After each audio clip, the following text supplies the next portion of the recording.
Creative কম্পিউটারের পক্ষ থেকে শুভেচ্ছা। প্রিয় শিক্ষার্থী, লক্ষ্য করুন আমি আমার কম্পিউটারের ডেস্কটপে দুইটা ফাইল এখানে রেখেছি।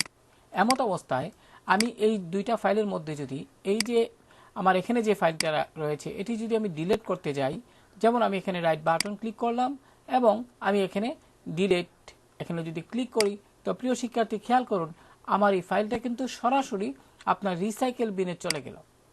এখন আপনি যদি চান যে না, আমি যখন কোনো ফাইল ডিলিট নির্দেশনা দিব তখন যেন একটা কনফার্মেশন মেসেজ চলে আসে, তো এটা আপনি কিভাবে করবেন? তো প্রিয় শিক্ষার্থী, এজন্য আপনি যে কাজটি করবেন সেটি হলো রিসাইকেল বিন যে আপনার এখানে আইকনটি দেখতে পাচ্ছেন, আপনি এখানে মাউসের রাইট বাটন ক্লিক করুন এবং প্রপার্টিসে ক্লিক করুন।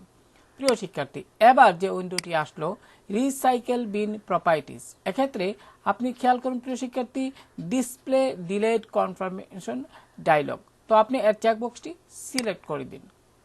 আশা করি প্রিয় শিক্ষার্থী বিষয়টি বুঝতে পেরেছেন। এবার যদি আপনি অ্যাপ্লাই এবং ওকে বাটনে ক্লিক করেন, এখন এমত অবস্থায় আমি যদি এই ফাইলটি এখান থেকে ডিলিট করি, ডিলিট নির্দেশনা দেই, যেমন আমি এখানে রাইট বাটন ক্লিক করলাম তারপর ডিলিট, তো প্রিয় শিক্ষার্থী এবার কিন্তু এখানে কনফার্মেশন মেসেজ চলে আসছে, অর্থাৎ এখানে কিন্তু আপনি যদি ইয়েস দেন তবেই কেবল এটা রিসাইকেল বিনে যাবে, নতুবা আপনি যদি এখানে নতে ক্লিক করেন তাহলে এটি ডিলিট হবে না।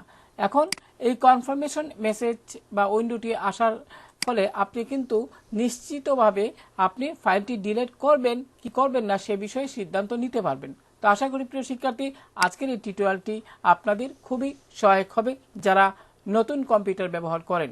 তো ভালো থাকুন সবাই, আল্লাহ হাফেজ।